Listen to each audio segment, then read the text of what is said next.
Hello and welcome to the Temple of Tomes with your host, Indie Comics Jones. Today is February 13th, 2021, and you better get your Valentine's Day shopping done quickly. You're running out of time. Okay, this is episode 202. We're looking at Kage, Shadow of Death. This is Black Box Comics number 1. I haven't reviewed anything by Black Box before, so kind of very interested to see what's going on with them. The cover depicts the young samurai Hachiro going off to do his trials to become a samurai, actually, to see if he will be worthy of becoming a samurai. Let's take a look to see who has worked on this comic. The writer is Neil Davis. The cover artist and the interior art is done by Gus Mock. The colorist is Michael Yakutis. I think that's how you say his name. Okay. And we get this nice depiction here of the village. And people are going about their way. They're training martial arts. They're selling things. They're just kind of doing their living, day-to-day living. It looks like a nice, peaceful village. And we've got this tale going on, or I don't know, a parable, something like that. The parables, there's 2 parables in here, and neither one of them I felt really matched with the story that was going on. You might have a different take on it if you read it, but it was a little confusing for me to have that on here. Now, the art in here, for the most part, is pretty good. So we had that peaceful village. Now we see the same village. It's on fire. It has been attacked by some kind of evil spirits, and you can see the mayhem and gore that has taken place to the villagers here. The art, for the most part, like I had mentioned, is pretty good. There are some points where it was a little bit uneven, but overall it was pretty standard. As you can see here, it's very nice, very well done. So this is Hachiro, and he has been summoned to go to the main village or the palace to see about becoming a samurai. Apparently, one of the king's samurai shogun's samurai has been taken down, and they need a replacement. So he has been called to try out. This is his younger sister, Hinata, and they're both kind of orphans, as far as I can tell.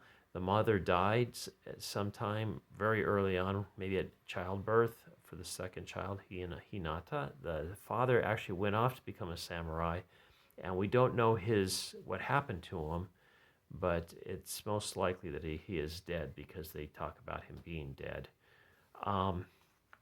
So she gives him the helmet, and then she puts the symbol of their clan on him, and then as well, she touches her face with this indelible ink.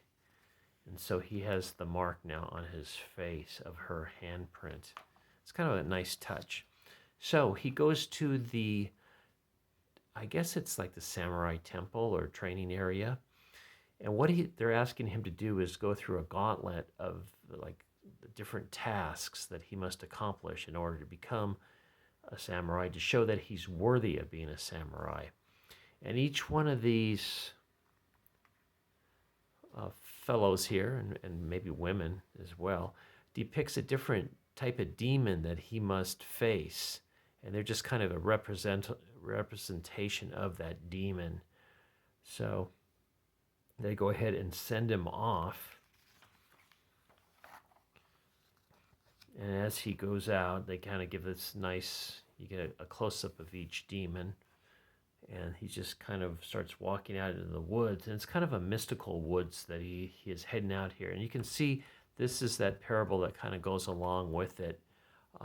It's a little confusing because I was trying to match it up with what was going on in the story, and it didn't seem to match.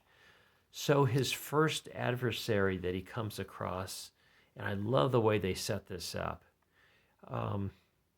We just see like these corpses, and they're upside down. We get a close-up of the mouth, close-up of the eye, and he can't believe what he's seeing. As you look closer, you notice that this is actually corpses hanging, and there's a giant chest behind them. And this is the first tasks that he must accomplish is kill this demon. And this demon, I guess, is representing strength and just giantness. So they have a nice little fight. They kind of really, his tactic here is to blind him. And then he's able to accomplish that eventually after getting knocked down a few times. And then he's able to actually gut him, and his entrails come out. So he's used up his swords, or his bow. He used up one of his sword, and his bow was broken in the process. So he's just got his main katana now. And he wanders off to face his next adversary out of the mist. And it's supposed to be a representation of his father. So I think it's like defeating the past. And this father's figure, that's supposed to be his father, tells him he's very disappointed in him that he didn't accomplish what he was supposed to do. So he's got to kind of overcome some things in the back of his mind to defeat this particular character. And then at some point he realizes that this is not really his father, and he is able to take him down, defeat him after suffering another injury, but he wins the fight and beheads this demon. So he gets a little bit closure because he's actually buries this demon that's in has the look of his father, so to speak. And he talks about a lesson that his father had taught him as well. And he says he gets some closure by burying this father. So that was kind of a nice touch there. And then it concludes with this giant kind of shrew rat devil. I don't know what it is. And this is what he'll probably be fighting in the next one. You get a close-up of his face, you can see his sister's hand marks on it. So I thought it was pretty good. It was interesting enough. You get some nice art here. The art was good. The writing was fairly solid. I didn't think it really needed the parables or the little proverb type things to go along with it, because it didn't seem to fit with the story. But part 2 is the Gauntlet. And I think this is part 1 was the Shadow of Death, and then you get the pencils there. Okay. So let's see if this means anything or not. I don't think it does. It's just kind of a nice thing to see. Okay, well, thank you very much for stopping by and listening to my review. As always, please subscribe if you haven't. Please like, please leave comments, and we'll see you next time at the Temple of Tomes. As always, this is Indie Comics Jones bidding you adieu.